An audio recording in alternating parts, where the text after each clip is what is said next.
So welcome back again. In this video we are going to start a new chapter that is called the holding company. आज हम लोग एक नया chapter start करने जा रहे हैं जिसका नाम है holding company. So first of all we should know the meaning of the holding company. So holding company means when one company acquires another company or controls the another company, the company which controls is known as the holding company and the company which is being controlled is known as the subsidiary company. मेरे कहने का मतलब ये है कि example के तौर पे कि दो कंपनी, एक ए लिमिटेड और एक है B limited. A limited B limited को कंट्रोल करते हैं तो ए लिमिटेड हो जाएगा holding company and B limited को कंट्रोल करते हैं तो बी लिमिटेड हो जाएगा सब्सिडरी कंपनी.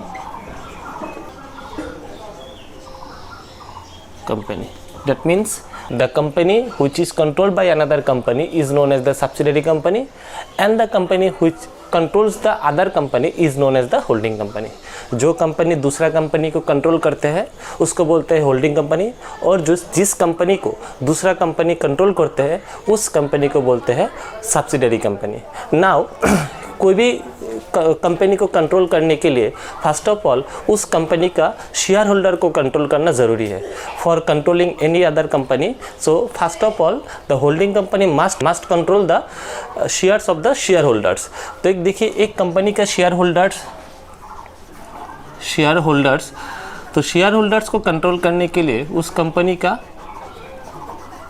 शेयर कैपिटल को कंट्रोल करना ज़रूरी है. That means for controlling the shareholders of a particular company, you have to control the share capital of that company. अगर A लिमिटेड को B लिमिटेड को control करना है तो B लिमिटेड का शेयर कैपिटल के ऊपर कंट्रोल करना है. That means more than 50%.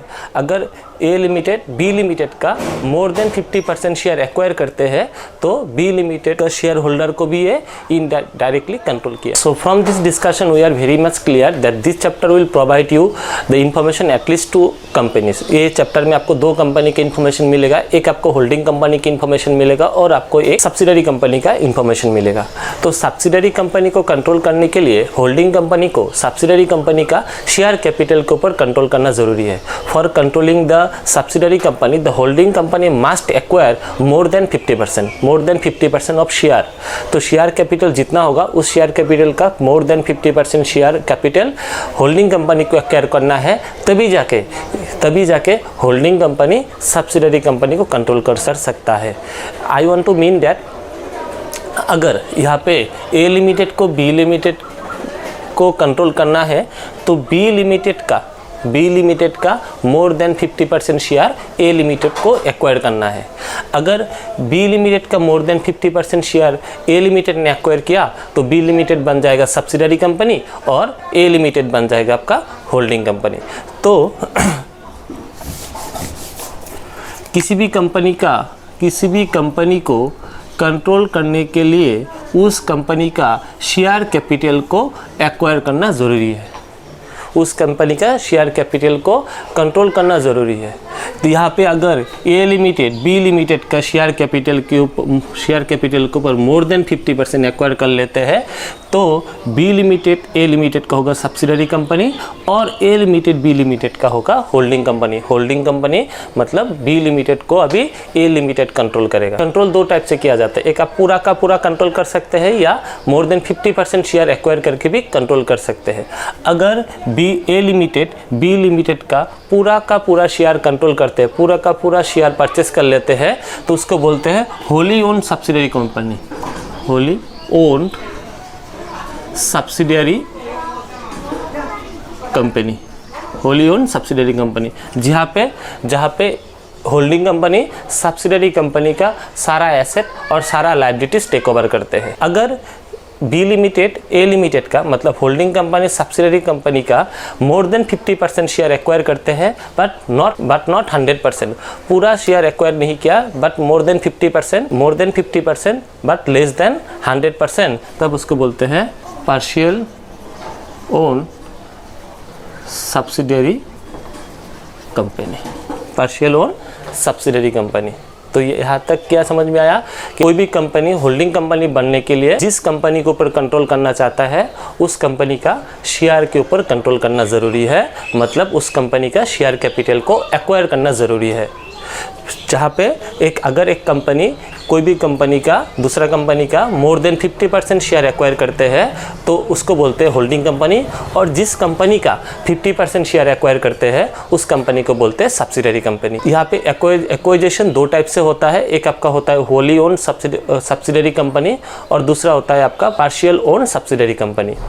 Holi own subsidiary company उस केस में बोला जाता है जहाँ पे होल्डिंग कंपनी सब्सिडरी कंपनी का all the assets and all the liabilities को टेक ओवर करता है। पूरा एसेट पूरा लायबिलिटीज़ मतलब उस बिजनेस का पूरा राइट अभी मेरा होगा, तो वहाँ पे उसको बोलते हैं wholly own subsidiary company. Versus partly own subsidiary company means दो सब्सिडरी कंपनी तब कहा जाता है जब होल्डिंग कंपनी सब्सिडरी कंपनी का मोर देन 50% शेयर एक्वायर करते हैं बट लेस देन 100%। पूरा 100% शेयर एक्वायर किया नहीं, लेकिन वहाँ से थोड़ा कम किया। कितना कम किया कि 50% के ऊपर बट 100% के नीचे, तो उस केस को बोला जाता है partial own subsidiary company. So in case of Holi own subsidiary company, the subsidiary company का क्या होगा कि कोई भी ए लिमिटेड के ऊपर होल्डिंग कंपनी के ऊपर कोई भी राइट नहीं रहेगा। अगर जब केस आता है आपका पार्टली ओन सब्सिडरी कंपनी या पार्शियल ओन सब्सिडरी कंपनी, वहाँ पे केस होता है कि यहाँ पे होल्डिंग कंपनी के साथ साथ सब्सिडरी कंपनी का भी कुछ शेयर होल्डर बचा रहता है। डेट मीन्स एक तो आपका होता है मेजोरिटी ऑफ शेयर होल्डर, मतलब जिसको होल्डिंग कंपनी बोला जाता है majority of share holder. A limited B limited का 75% शेयर एक्वायर किया था तो ए लिमिटेड को बोला जाएगा मेजोरिटी शेयर होल्डर, और जो 25% शेयर बी लिमिटेड के बचा रहेगा उसको बोला जाएगा माइनॉरिटी शेयर होल्डर। तो ये जो चैप्टर है, ये चैप्टर आपको सिखाएगा कि कैसे हम लोगों को कंसोलिडेटेड फाइनेंशियल स्टेटमेंट प्रिपरेशन करना है। Consolidated financial statement. When a company holds one subsidiary or more than one subsidiary company, so according to Companies Act 2013 by the section 129 subsection 3, that means Company Act 2013 का section 129 subsection 3 के हिसाब से उस company को मतलब holding company को एक statement prepare करना है जिसको बोलते हैं कंसोलिडेटेड फाइनेंशियल स्टेटमेंट। सो कंसोलिडेटेड फाइनेंशियल स्टेटमेंट का मतलब क्या होता है कि होल्डिंग कंपनी सब्सिडरी कंपनी दोनों कंबाइन करके एक बैलेंस शीट प्रिपेयर करेगा, एक स्टेटमेंट प्रिपेयर करेगा, एक फाइनेंशियल स्टेटमेंट प्रिपरेशन करते हैं, उसको बोलते हैं consolidated financial statement.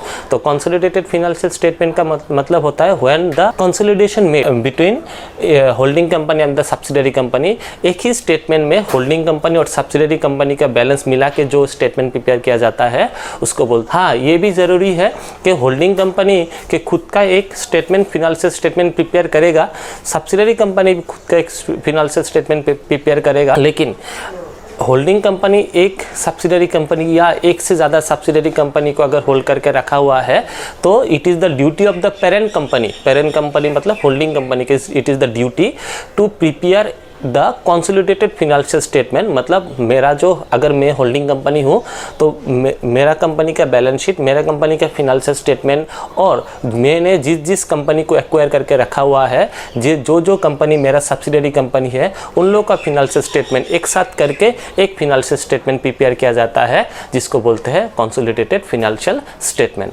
So in this video we are going to learn how to prepare the consolidated financial statement, what are the various steps and what are the various treatments regarding various items।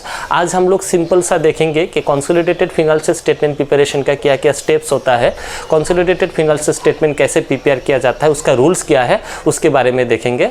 And धीरे धीरे जब हम लोग practical की ओर बढ़ते रहेंगे तब हम लोग उसका डिफरेंट ट्रीटमेंट होता है, डिफरेंट आइटम्स का डिफरेंट ट्रीटमेंट आएगा, सारा का सारा ट्रीटमेंट स्टेप बाय स्टेप हम उसको फॉलो करेंगे। Let's start the rules of preparation of consolidated financial statement. Consolidated financial statement preparation का क्या रूल होता है, तो मैंने जस्ट ही बात किया था कि अगर एक कंपनी होल्डिंग कंपनी होता है और उसके अंदर एक सब्सिडरी कंपनी या एक से ज़्यादा company as a subsidiary company रहता है तो कंपनी एक्ट कंपनी के आइन हिसाब से उस कंपनी को, उस होल्डिंग कंपनी को बाउंड करते हैं कि आप लोग क्या बनाइए, कंसोलिडेटेड फाइनेंशियल स्टेटमेंट प्रिपेयर कीजिए।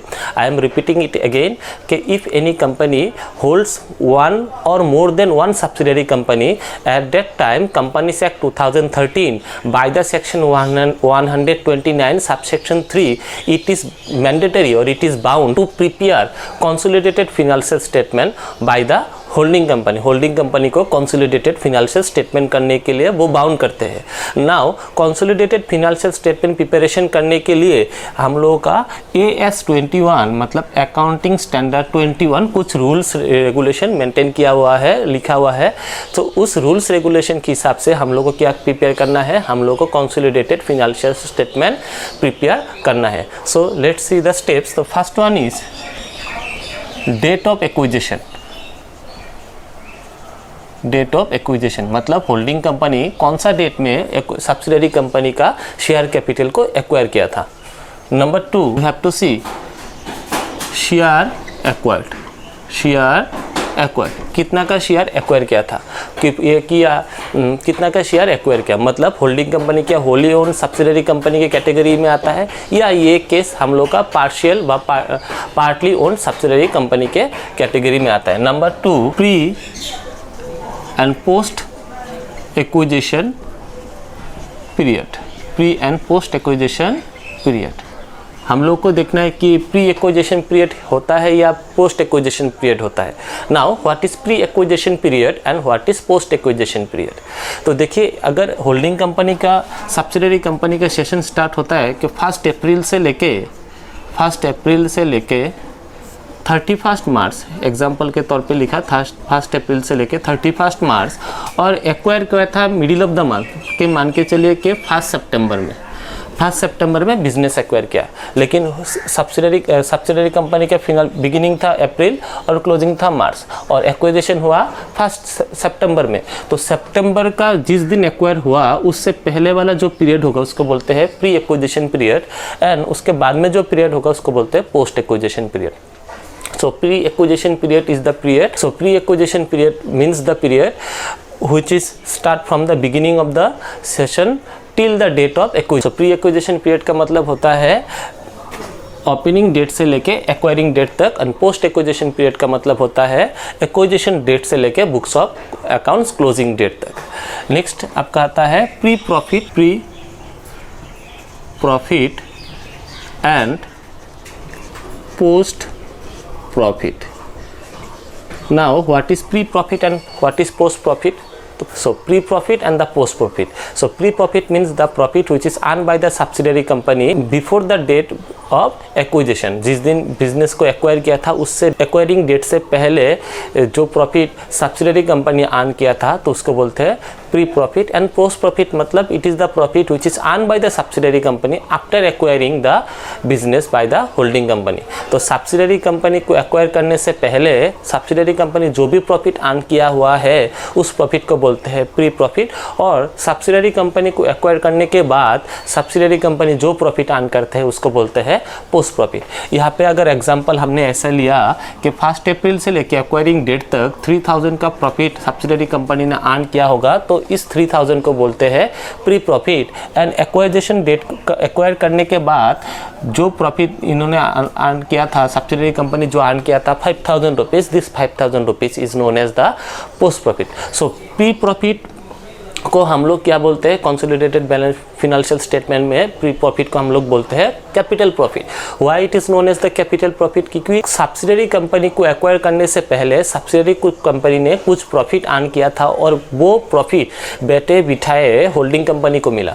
मान के चलो कि जब सब्सिडियरी कंपनी ने प्रॉफिट अर्न किया था और उस प्रॉफिट से कोई भी डिस्ट्रीब्यूशन नहीं हुआ, प्रॉफिट को रखा हुआ है, प्रॉफिट को डिस्ट्रीब्यूट नहीं किया हुआ है, तो वहाँ पे होल्डिंग कंपनी जब सब्सिडियरी कंपनी का बिजनेस एक्वायर करेगा तो उसको भी होल्डिंग कंपनी को भी वो प्रॉफिट मिल जाएगा।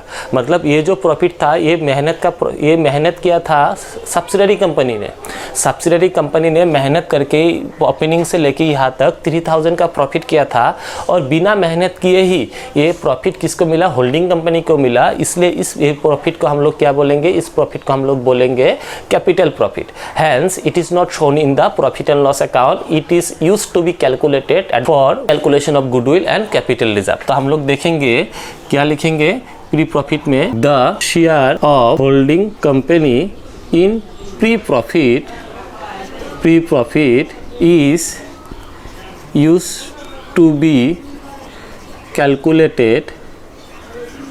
is used to be calculated in calculating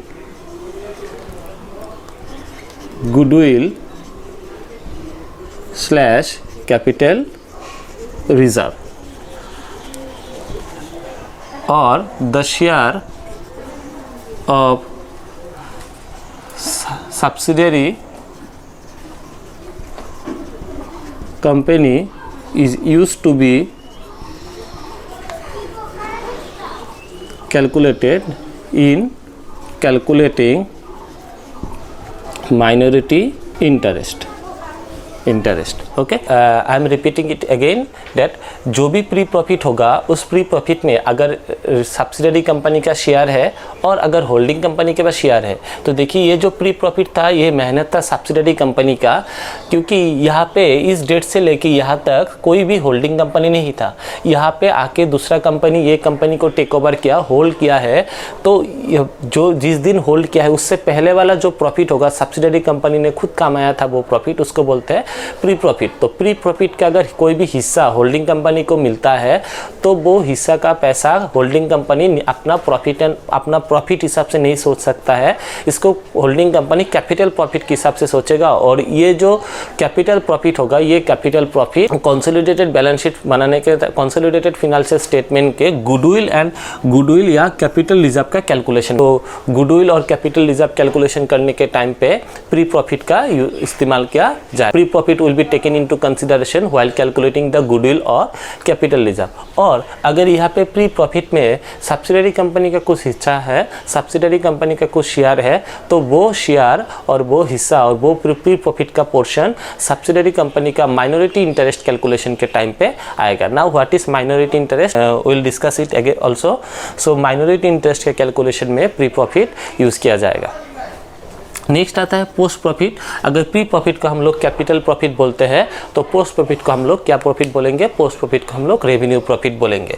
किस लिए, क्योंकि यहाँ से लेके ये क्लोजिंग डेट तक अगर 5000 का प्रॉफिट किया है सब्सिडरी कंपनी में तो यहाँ पे सब्सिडरी कंपनी का मेहनत और साथ ही साथ किसका मेहनत भी हुआ, यहाँ पे होल्डिंग कंपनी का भी मेहनत हुआ। तो इस प्रॉफिट को हम लोग रेवेन्यू प्रॉफिट सोचेंगे। सब्सिडरी कंपनी की हिस्सा को हम लोग फिर से माइनॉरिटी इंटरेस्ट में लगाएंगे और होल्डिंग कंपनी के हिस्से को हम लोग प्रॉफिट सोच के इसको हम लोग बैलेंस शीट में के रिजर्व एंड सरप्लस में शो करेंगे। फिर से कहते हैं पोस्ट एक्विजिशन का प्रॉफिट का मतलब होता है post acquisition profit is the contribution is the profit earn by the subsidiary company, but in this case the contribution also made by the holding company. Holding company का भी यहाँ पे मेहनत था। ये सब्सिडरी कंपनी कमाया जरूर है लेकिन यहाँ पे होल्डिंग कंपनी का मेहनत भी है, क्योंकि होल्डिंग कंपनी होल्ड करने के बाद ही ये प्रॉफिट हुआ था।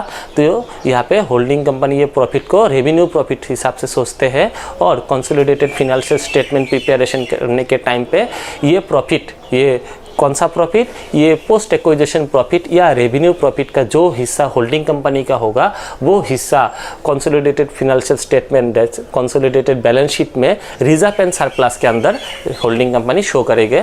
और जो हिस्सा सब्सिडरी कंपनी का होगा, माइनॉरिटी शेयर होल्डर का होगा, वो हिस्सा माइनॉरिटी इंटरेस्ट के कैलकुलेशन में यूज करेंगे। क्या लिखा, the share of holding company in post profit is shown under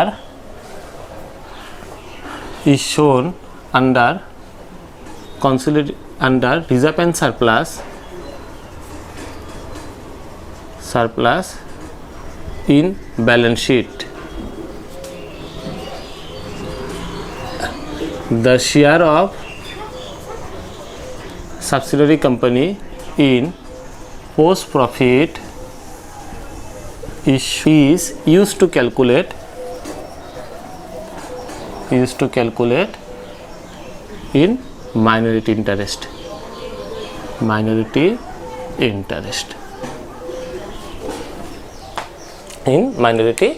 So next topic is number 4, minority interest. So minority interest, the very important term minority interest. Let's try to understand what is minority interest. So minority interest means जो interest जो share minority share holder हाथ में बचा, मतलब holding company अगर subsidiary company का पूरा share acquire करते हैं तब जाके यहाँ पे माइनॉरिटी इंटरेस्ट का सवाल ही नहीं आता है। लेकिन होल्डिंग कंपनी अगर सब्सिडरी कंपनी का मोर देन 50% शेयर एक्वायर करते हैं और कुछ शेयर सब्सिडरी कंपनी के शेयर होल्डर के हाथ में रहता है तो उसको बोलते हैं माइनॉरिटी शेयर होल्डर। ठीक है, तो माइनॉरिटी इंटरेस्ट कहाँ से आया? माइनॉरिटी इंटरेस्ट आया माइनॉरिटी शेयर होल्डर से। सो माइनॉरिटी शेयर होल्डर को जितना इंटरेस्ट मिलेगा, इंटरेस्ट का मतलब होता है जितना प्रॉफिट मिलेगा उसका शेयर कैपिटल होगा, उसका प्री एक्विजिशन का प्रॉफिट का हिस्सा, पोस्ट एक्विजिशन का प्रॉफिट का हिस्सा, इन तीनों को ऐड करके जो बैलेंस मिलता है उसको बोलते हैं माइनॉरिटी इंटरेस्ट। तो minority interest means minority share capital plus pre profit share of minority share holder plus post profit share of minority share holder. So minority interest means the total of minority share capital, ठीक है, minority share capital, share of pre acquisition profit plus और क्या होता है share of post acquisition profit. Capital profit का हिस्सा, revenue profit का हिस्सा और जितना शेयर कैपिटल उन लोगों के पास रह गया है, इन तीनों को ऐड करने से हम लोग बोलते हैं इसको माइनॉरिटी इंटरेस्ट। तो minority interest includes share capital and profit, hence it is shown under heading of share capital. Share capital में हेडिंग में हम लोग बैलेंस शीट जब प्रिपेयर करेंगे, consolidated financial balance sheet, consolidated balance sheet जब हम लोग प्रिपेयर करेंगे तब वहाँ पे हम लोग शेयर कैपिटल के हेडिंग में हम लोग माइनॉरिटी इंटरेस्ट लिख के या इसको शो करेंगे। So minority interest will be shown under the heading of share capital in the preparation of consolidated balance sheet. So consolidated balance sheet जब प्रिपेयर करेंगे वहाँ पे हम लोग माइनॉरिटी इंटरेस्ट को शेयर कैपिटल के हेडिंग में हम लोग शो करेंगे। नेक्स्ट टॉपिक आता है हम लोग का, सो नेक्स्ट टॉपिक में आता है हम लोग का cancellation of investment and share capital. ना what do mean by cancellation of investment and share capital? ये कंसेप्ट क्या है? होल्डिंग कंपनी सब्सिडरी कंपनी का शेयर कैपिटल के ऊपर जो इन्वेस्टमेंट किया है, सब्सिडरी कंपनी खरीदने के लिए जो इन्वेस्टमेंट किया है, तो कंसोलिडेटेड बैलेंस शीट प्रिपरेशन करने के टाइम पे ना हम लोग सब्सिडरी कंपनी का शेयर कैपिटल को अपना बैलेंस शीट में शो करेंगे, ना जो भी investment holding company subsidiary company के शेयर पे ऊपर किया है वो इन्वेस्टमेंट हम लोग बैलेंस शीट में शो करेंगे। इस बात को समझने के लिए यहाँ पे एक एग्जाम्पल लिया हुआ है कि एस लिमिटेड और एस लिमिटेड है, आप लोग को कंसोलिडेटेड बैलेंस शीट प्रिपरेशन करने दिया है। तो यहाँ पे देखिए कि एस लिमिटेड मतलब होल्डिंग कंपनी का 3000 शेयर कैपिटल है और यहाँ पे मैंने क्रेडिटर लिखा है 3000 और यहाँ पे आपका लिखा हुआ है फिक्स्ड एसेट आपका है 1000 और investment in shares of S limited. S limited मतलब सब्सिडरी कंपनी के शेयर के ऊपर उन्होंने 5000 का इन्वेस्टमेंट किया है। तो यहाँ पे एस लिमिटेड का शेयर कैपिटल है 5000 और कैश है 3000 एंड सन्डी डेटर है आपका 2000। तो ये जो कंपनी है ये holding company and subsidiary company को एक साथ में हम लोग कंसोलिडेटेड बैलेंस शीट के हिसाब से प्रिपेयर करते हैं। तो कंसोलिडेटेड बैलेंस शीट में पहले हम लोग लिखेंगे शेयर कैपिटल। तो देखिए शेयर कैपिटल क्या है, इन दोनों को प्लस करके लिखना है हमको। तो होल्डिंग कंपनी का 3000 है और सब्सिडरी कंपनी का 5000 है। अभी आपको cancellation of investment and share capital आपको ये कहता है कि ये जो इन्वेस्टमेंट आपने एस लिमिटेड के शेयर के ऊपर किया है इसको आपको बैलेंस शीट में शो करना नहीं है, आप इसको शो नहीं कर सकते और इन्वेस्टमेंट भी आप बैलेंस शीट में शो नहीं कर सकते। यहाँ पे रूल्स क्या हम लोग को ये कहता है, accounting standard 21 said that holding company जो भी इन्वेस्टमेंट सब्सिडरी कंपनी के शेयर के ऊपर करेगा ना इन्वेस्टमेंट वो बैलेंस शीट के एसेट साइड में आएगा, ना एस लिमिटेड का शेयर कैपिटल हम लोग कंसोलिडेटेड बैलेंस शीट के लायबिलिटी साइड में शो करेंगे। तो हम लोग का प्रिपरेशन क्या होगा 3000, ये तो हम लोग नहीं लिख सकते, तो हम लोग यहाँ पे लिखे सिर्फ 3000। फिर यहाँ पे क्रेडिटर था और यहाँ पे आपका कोई लायबिलिटी नहीं तो क्रेडिटर आपका यहाँ पे आ जाएगा 3000। सेम केस में फिक्स्ड एसेट है तो हम लोग लिखेंगे फिक्स्ड एसेट, इन लोगों के कोई भी फिक्स्ड एसेट नहीं है तो फिक्स्ड एसेट 1000। उसके बाद इन्वेस्टमेंट हम लोग ये भी शो नहीं किया और हम लोग इन्वेस्टमेंट भी शो नहीं करेंगे। उसके बाद है आपका कैश, तो कैश है, यहाँ पे कोई कैश नहीं, अगर कैश होता दोनों टोटल करके लिख देते, तो यहाँ पे लिखेंगे 3000। सन्डी डेटर है तो सन्डी डेटर भी हम लोग लिख देंगे 2000, यहाँ पे अगर सन्डी डेटर होता तो दोनों को प्लस करके हम हम लोग लिखते हैं। तो अभी प्लस करने से होगा 6000, यहाँ पे भी प्लस करने के होगा 6000। So this is the consolidated balance sheet. ठीक है, तो कंसोलिडेटेड बैलेंस शीट बनाने का मेन कारण था, हम आपको दिखाया कि क्यों हम लोग यहाँ पे इन्वेस्टमेंट को शेयर कैपिटल के साथ कैंसिल करते हैं। तो इन्वेस्टमेंट को हमेशा शेयर कैपिटल के साथ इन्वेस्ट करना है। हाँ, ऐसा हो सकता है कि कभी 5000 आपने इन्वेस्ट किया 10,000 का शेयर खरीदने के लिए, या ऐसा भी हो सकता है कभी आपने 10,000 इन्वेस्ट किया 5,000 का शेयर कैपिटल को खरीदने के लिए। तो ये हम लोग बाद में डिस्कस करेंगे कि जब हम लोग शेयर कैपिटल जितना होगा उससे अगर ज़्यादा पैसा दिया तो क्या होगा, और जब हम लोग का कम पैसा देके ज़्यादा शेयर कैपिटल एक्वायर किया तो हम लोग का क्या ट्रीटमेंट होगा। नेक्स्ट टॉपिक में आता है हम लोग का कैलकुलेशन ऑफ इंटरेस्ट एक्वायर्ड। तो जब होल्डिंग कंपनी कैलकुलेशन करेंगे कि होल्डिंग कंपनी देखेगा कि कितना का शेयर, कितना का इंटरेस्ट हमने एक्वायर किया। इंटरेस्ट का मतलब यहाँ पे होता है कि सब्सिडरी कंपनी का क्या ले लिया मैंने, सब्सिडरी कंपनी का हमने शेयर कैपिटल खरीदा, सब्सिडरी कंपनी कुछ प्रॉफिट कमाया हुआ था, उस प्रॉफिट का हिस्सा भी मैंने लिया। तो कहने का मतलब है सब्सिडरी कंपनी का जितना शेयर होल्डिंग कंपनी ने एक्वायर किया था उस share capital plus subsidiary company ने कोई अगर प्रॉफिट अर्न किया था उस प्रॉफिट का हिस्सा, इन दोनों को मिला के बोलते हैं interest acquired by holding company. तो interest acquired by holding company मतलब होता है share capital acquired by holding company plus, और प्लस क्या होता है, plus share of pre profit of subsidiary company. Subsidiary company का अगर प्री प्रॉफिट कुछ रहा है और वहाँ से अगर होल्डिंग कंपनी ने कुछ हिस्सा लिया है तो उसको भी बोलते हैं, उन दोनों को प्लस करके हम लोग क्या निकालते हैं, इंटरेस्ट एक्वायर्ड। और and the last topic is calculation of goodwill और कैपिटल रिजर्व। तो देखिए गुडविल और कैपिटल रिजर्व हम लोग हमेशा होल्डिंग कंपनी के तौर पे सोचेंगे, क्योंकि ये कंसोलिडेटेड बैलेंस शीट कौन प्रिपेयर करता है, कंसोलिडेटेड बैलेंस शीट प्रिपेयर करता है होल्डिंग कंपनी। तो सिंपल सा बात है कि अगर जितना हम लोग ज़्यादा पैसा दिया, अगर केस में कि शेयर कैपिटल था 10,000 का लेकिन मैंने ख़रीदा 15,000 से, होल्डिंग कंपनी ने उसको ऊपर 15,000 खर्चा किया, 10,000 का शेयर कैपिटल एक्वायर करने के लिए होल्डिंग कंपनी ने 15,000 का खर्चा किया। तो यहाँ पे होल्डिंग कंपनी का कितना खर्चा ज़्यादा हुआ, 5,000। It is a loss for the holding company. जब लॉस होगा तब तक हम लोग उसको गुडविल के नाम से जानेंगे, और जब होल्डिंग कंपनी का प्रॉफिट होगा, मतलब अगर 15,000 का शेयर कैपिटल, 15,000 का इंटरेस्ट एक्वायर करने के लिए इन्वेस्टमेंट कितना किया था, 10,000 किया था, 15,000 का शेयर, 15,000 का इंटरेस्ट एक्वायर करने के लिए होल्डिंग कंपनी ने 10,000 का इन्वेस्टमेंट किया था, तो उसको बोलते हैं, उस टाइम पे क्या हो गया था, 5,000 का प्रॉफिट हुआ था। तो प्रॉफिट होने से हम लोग बोलेंगे capital reserve, it because it is a case of abnormal profit, इसलिए हम लोग उसको कैपिटल रिजर्व में ट्रांसफ़र करते हैं। इंटरेस्ट है ज़्यादा, पैसा दिया कम, it is a profit for the holding company and it is an abnormal profit। तो जो भी डिफरेंस बचेगा उस डिफरेंस को, उस प्रॉफिट को हम लोग कैपिटल रिजर्व में ट्रांसफ़र करेंगे। और जब आपका इंटरेस्ट होगा कम और पैसा देना है ज़्यादा, तो उस टाइम पे होल्डिंग कंपनी का क्या हो जाएगा, होल्डिंग कंपनी का लॉस होगा, और उस लॉस को हम लोग गुडविल में ट्रांसफ़र करेंगे। So this is all about today. In our upcoming videos we will try to solve some of the practical section. Thank you for